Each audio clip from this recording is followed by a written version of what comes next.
అంటే ఈ మద్దతు తెలిపారు వీళ్ళకి.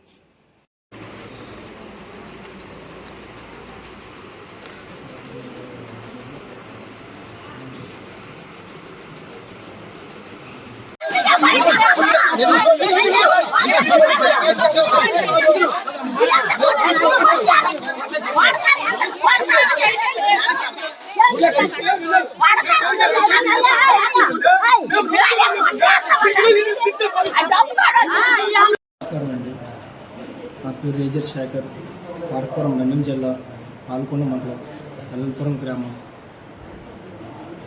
నాకు వారాడ రాజేంద్ర నాయుడు అనే వ్యక్తి డబ్బులు ఇవ్వాలి. వాళ్ళ ఇంటికి వెళ్ళి ఈరోజు అడిగాను.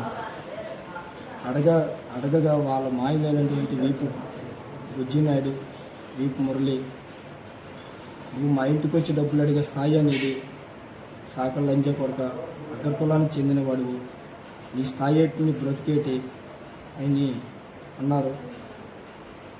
అలాగన్నయ్య కాక నన్ను స్తంభం కేసి ఈడ్చేసి కాలు చేయి కట్టేసి స్తంభం కేసి కుట్టారు. మా నాన్నగారు చనిపోయారు, నాకు ఎవరు లేరు తోడుగా అండగా. నాకు ఇద్దరు చిన్నపిల్లలు ఉన్నారు. సీఎం చంద్రబాబు నాయుడు గారు, డిప్యూటీ సీఎం పవన్ కళ్యాణ్ గారు, మా నియోజకవర్గ ఎమ్మెల్యే జిమ్మక జయకృష్ణ గారు నాకు న్యాయం చేస్తారని కోరుకుంటున్నాను సార్.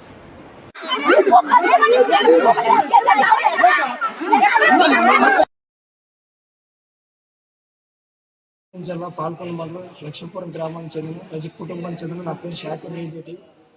నేను ఒక రియల్ ఎస్టేట్ ఏజెంట్గా చేస్తున్నాను. వారాడ రాజేంద్ర నాయుడు అనే వ్యక్తి నాకు డబ్బులు ఇవ్వాలి. నేను సుమారుగా 1,50,00,000 రూపాయల వరకు అతని దగ్గర నేను కట్టించాను అందరి దగ్గర.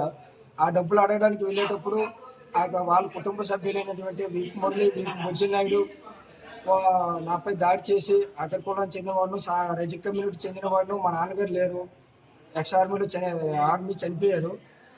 ఆ డబ్బులు అడగడానికి వెళ్ళేటప్పుడు నాపై దాడి చేసి స్తంభం కేసి మా శాఖల మంది కూడా మాకు డబ్బులు అడిగే పని ఉంది అని చెప్పేసి మాకు స్తంభం కేసి కట్టేసి కుట్టారు.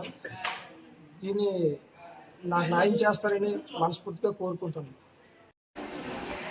పార్వతీపురం మన్యం జిల్లా పాలకొండ మండలం లక్ష్మీపురంలో ఏజేటి శేఖర్పై దాడి చేయడాన్ని సిపిఎం పార్టీ తీవ్రంగా ఖండిస్తుంది. ఇవాళ ఎల్లపురంలో ఒక రజకుడిపై స్తంభాన్ని కొట్టేసి దాడి చేయడం అనేది శోచనీయమైన చర్య. ఇవాళ భూస్వామి వ్యవస్థలో ఉండేటట్టు ఆ గ్రామం వాస్తువులు కొంతమంది ప్రవర్తించినట్టు ఇవాళ సోషల్ మీడియాలో వీడియోలు వస్తూ ఉన్నాయి. దీన్ని తీవ్రంగా ఖండిస్తున్నాం. ఇవాళ రైజేటి శేఖర్కి ఎల్లపురంలో స్తంభానికి కట్టేసి కొట్టేయడాన్ని అందరూ తీవ్రంగా ఖండించాల్సిన బాధ్యత ఉంది.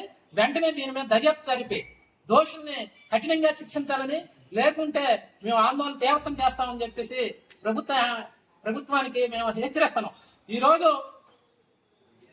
రియల్ ఎస్టేట్ వ్యాపారంలో లావాదేవీలు ఏమైనా జరుగుంటే దాంట్లోనే రియల్ ఎస్టేట్ వ్యాపారస్తులందరూ కూడా ఈ రోజు సంబంధించిన అధికారుల దృష్టి తీసుకెళ్లాలా, లేదా సమస్య పరిష్కారం చేసుకునే పద్ధతిలో ఉండాలి తప్ప ఇక్కడ అక్కడున్న ఒక రజకుడికి దాడి చేయడానికి మేము తీవ్రంగా ఖండిస్తున్నాం. వెంటనే అధికార యంత్రాంగం వెంటనే దర్యాప్తు చేసి ఎవరైతే స్తంభానికి కట్టేసి కొట్టారో వాళ్ళ మీద వెంటనే చర్యలు తీసుకోవాలని చెప్పి సిపిఎం పార్టీగా మేము డిమాండ్ చేస్తాం.